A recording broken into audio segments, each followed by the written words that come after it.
Yeah, it's getting a little bit hot out there. Will that affect your takeoff distance?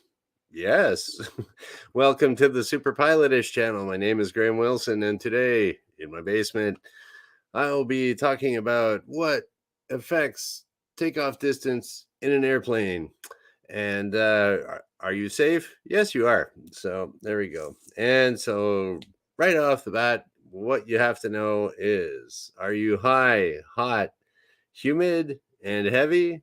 That's the worst. But I'll go into it a little bit more. And if you're a non-pilot, it'll put your mind at ease. And if you are a pilot or a pilot student, might help you pass the test. You never know.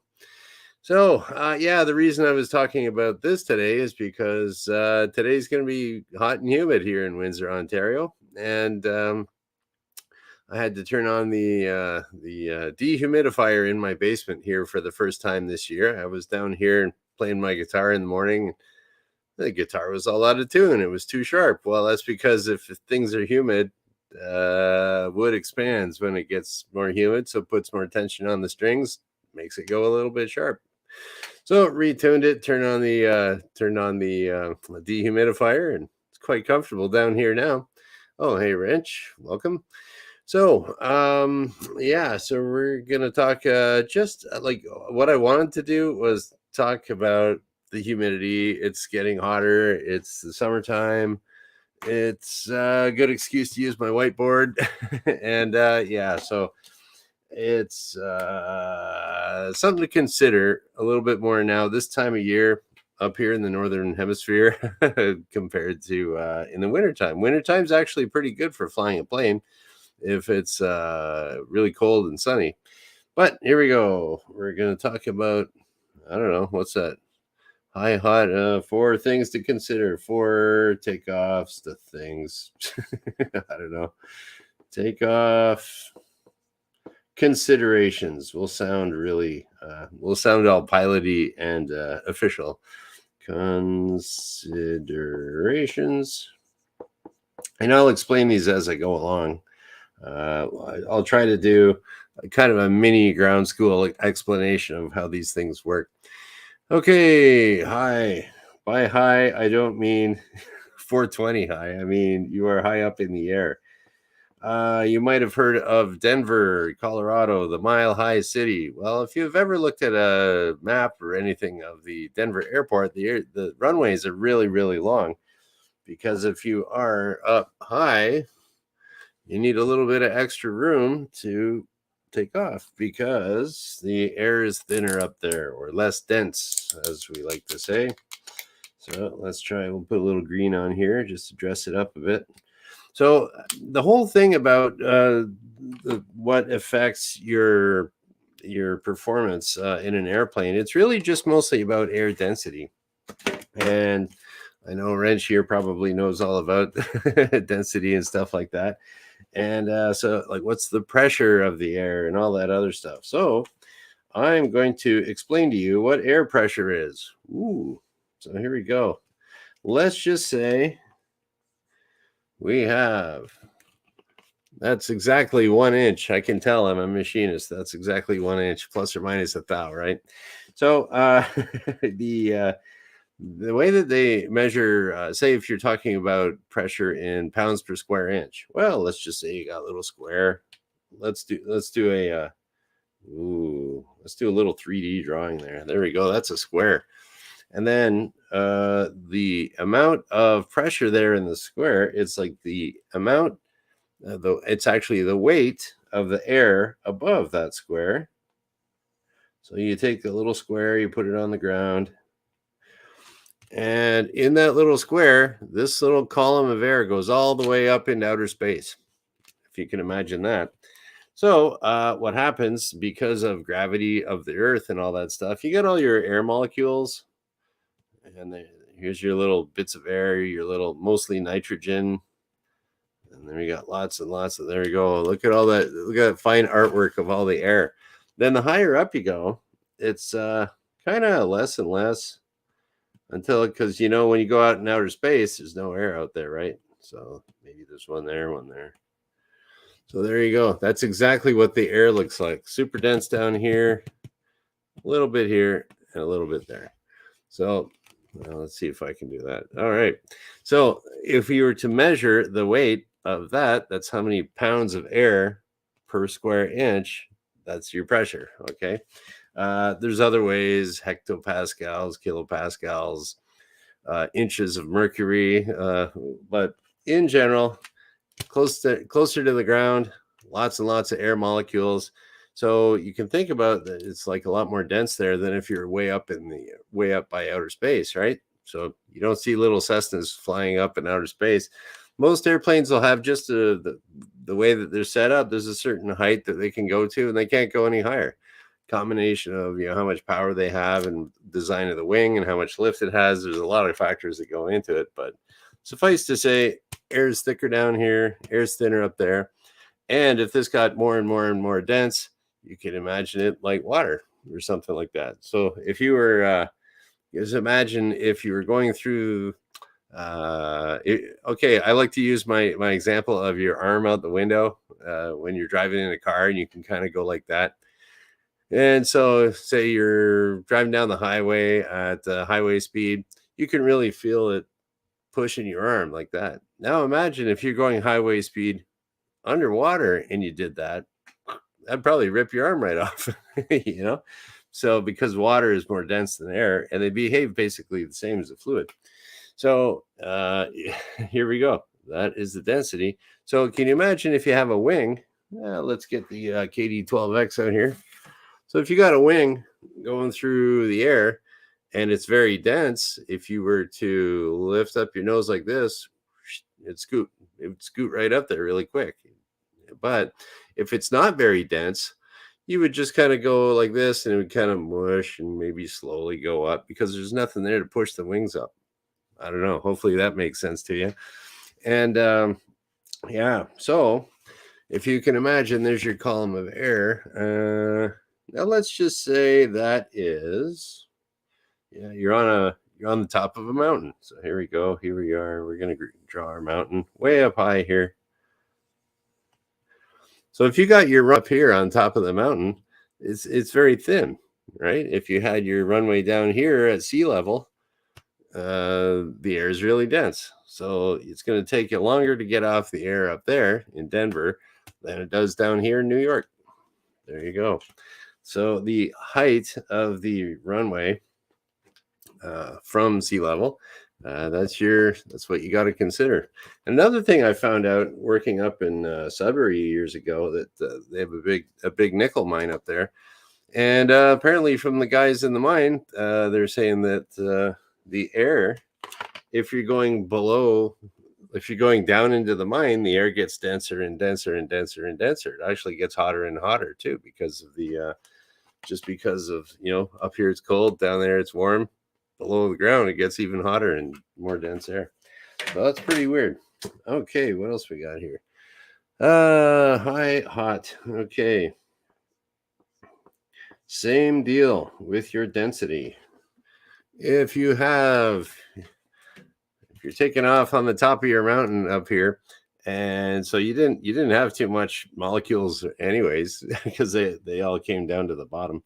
And then, so there we go. If it's really hot there too, it also makes it less dense. So that's one of the things. And humid. Okay, now why would humidity affect the wing? From what I've read, and the best I can understand, is that if the air is humid, that means that there's water vapor in it. And the water vapor displaces the existing air molecules here, and that gets replaced with water vapor. But water vapor is lighter than, because you got, what is it, H2O? So you got hydrogen, that's a little teeny weeny little molecule, oxygen, but now nitrogen, that's a pretty heavy one. So so water, it kind of displaces all that stuff, maybe pushes it up here a bit more. Don't know exactly how that works, but it's will make it a little less dense if it's humid. But the other thing there too is for your engine performance. So if you have, okay, let's imagine we're using our imagination here today. Let's see. I might need a new little. Yeah, I might need a new. Oh, I need 3 whiteboards around here. Okay, how can we do this now? Okay, I'm not going to get too technical. I'll just kind of talk about it. So the humidity that will affect your engine performance, whether you're in a big jet or in a little airplane like I fly with a internal combustion engine. So what happens there is that the like I was saying, how the water molecules, the humidity will kind of it'll displace the rest of the air. So you're losing the oxygen molecules that are in the air. So in your cylinder where your little explosion's going off, you got less gas or less air there or less oxygen. So it means you can only burn so much gas. So you won't be able to use your full amount of gas that you have in your engine, put it that way. So basically, you'll have just a little bit less engine performance if it's humid out. And same thing goes for the big jets, but it doesn't affect them quite as much. And then also think about that too. If you have a propeller on the front, that's basically like a big screw going through the air, and it's if the air is less dense, the propeller has less bite too, so it's harder to get going forward. So and it's all kind of works all together like that. Okay, another one, heavy, of course. That's our last one. High, hot, humid, heavy. Yeah. Okay. If you had a little tiny airplane like I fly, and you took out your bungee cords and you bungee corded like 10 grand pianos like all over the top of the airplane, do you think it would get off the ground? Probably not. So it's like, yeah, there's just a certain amount of weight that a plane can have uh, before it gets off the ground. So the heavier you are, the longer it's going to take you to get off the runway. And yeah, so there we go. That's your 4 takeoff considerations in a nutshell. So most of that has to do with the density of the air. So if you're high, up in altitude wise, high, thinner air, and less density, hot, thinner air, less dense, humid, less dense, and less engine power. And if you're heavy, well, that's just kind of makes sense, right? So there we go. That was the 4 considerations that I was going to talk about here today. And yeah, so I was, oh, and then why should you not worry? I guess I should talk about that too. Yeah, so when airplanes, if you didn't know, airplanes, when they're made, the ones that I fly in, even the little ones I fly in, or the big jets you see flying around, the engineers that have designed them have done testing and testing and testing and testing to find out how does the airplane behave differently at a higher altitude? How does the plane behave at different temperatures, different humidities, and at different weights? So all this stuff is considered into like the engineers will say, okay, let's see. How long does it take to get off the runway if it's at 15 degrees Celsius? Okay, boom, let's write down that number. What about same weight? Okay, what if it's 20 degrees Celsius? Okay, record how long it takes there. And they can basically make graphs and charts and all this other stuff. So if you're a pilot, you look at it and you go like, oh, okay, this is my altitude. Yep. Okay, this is the temperature outside. Okay. Some planes will say, oh, if it's over this humidity, add 10%, something like that. If you're on a grass runway, add 10%. If you're heavy, here's another line. When that intersects with that, okay, that's your magic number for how much it'll take to get off the ground. And all the stuff that I've seen in all the books for all the little planes that I've flown, it's very accurate, really. But you also have to remember if you're a little airplane pilot like Wrench and me, you have to just remember too that the numbers that were made in the book that all of us pilots use, it's always good to be safe and be on the conservative side of that. So like if you have a 2,000-foot runway and it says, oh, I should be able to get off in 2,000 feet. All right, I have enough runway. It's like, no, that's not, you don't want to be doing it like that.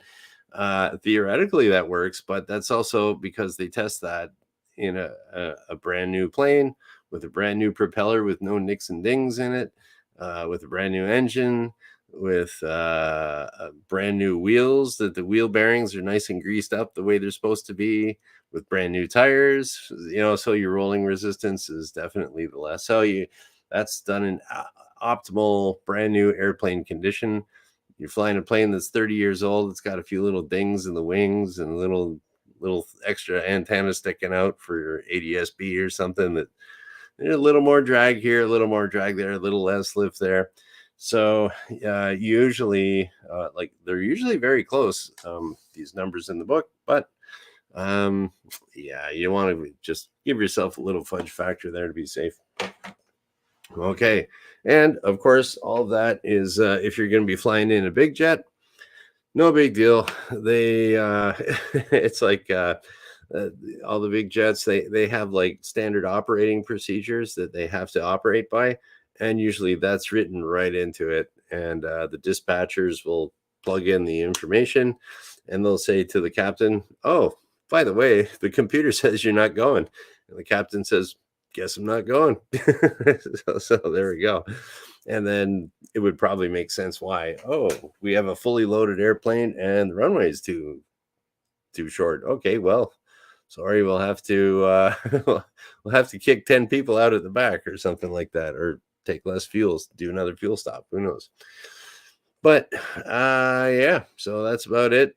It's all nice and safe. And yeah, I was gonna do because on Wednesday, that is going to be my 2-year anniversary show. So I have no idea what I'm going to do for that. My 1-year anniversary show, I brought donuts for myself, but for here, I don't know what I'm going to do. I think I might put a general invite for people to come in and join in and say hello if they want. And then, oh, yeah. So I was going to say here too, I did an experiment with my on my computer here. I pinned a question at the top. So it's kind of weird doing all this computer stuff here. So Wrench, I need a little input from you here.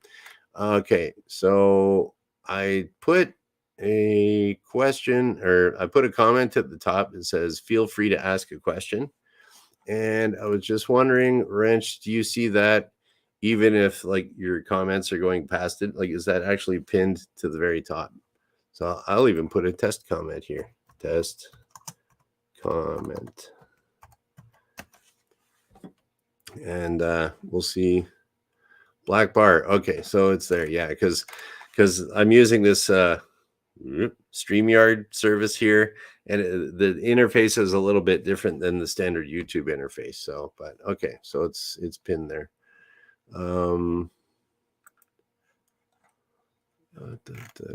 Yeah. Okay, cool. We are pinned. And so that's what I'll do next week. I think I'm just going to pin a message there with an invite address. So if anybody wants to pop in and and wish me happy second birthday or something, that'd be cool. I don't know. No one really watches the show too much, but what better day to experiment with new weird stuff than my second anniversary show? But I shouldn't call you no one, Wrench. You're it's no one other than my usual 10 regulars shows up, so that's okay. They're hardcore. Okay, what do we got here? Oh, here we go. Let's see what's happening here. Wrench had 5 inches of rain on the weekend. Very humid. Sump pump running almost continuously. So if you're down around Kansas, if I remember correctly, Kansas is very flat. So that must be really brutal on it must be really easy to flood there or something like that. Army Corps of Engineers must have their hands full. Yeah. Okay. What do we got here? Okay, yeah. Wrench remembers being surprised as a student that pouring rain doesn't affect lift all that much, unless some rare airfoil that's affected by rain. Yeah, like it doesn't affect it that much, but yeah, there's an effect, but it's usually kind of negligible. And But the thing is, all these little things can add up to something where it might not be in optimum condition. So, uh, okay, what do we got here? Okay. Oh, I did not know that. Eastern Kansas is very hilly. Hmm. West, east. Oh, yeah. Okay, that makes sense because I don't know. Never been to Kansas. So it's like I've just heard it's very flat. Um, I guess in the western part. Yeah. So, okay. Yeah. And then the thing is, I don't know how long I'm going to go on Wednesday because I might have something to do. I usually don't have a whole lot to do around here on show days, but I might have to. Yeah, on Wednesday I got something I got to do in the afternoon. Maybe, who knows? But anyways, might have to go flying actually. Ooh, darn. So yeah, okay. That is about it for today. Um Thanks for showing up, Wrench. My one loyal fan here. But there's other loyals, but everyone's got their not everyone can just like blow off time to go see some obscure guy talking in his basement. So cool. I appreciate it though. Yeah, now that is about it for today. Today is Monday, so I'll be back on Wednesday, 2-year anniversary show. Because I do this Monday, Wednesday, Friday at noon Eastern, and we'll just kind of shut her down. So there we go. Thank you for watching. Bye.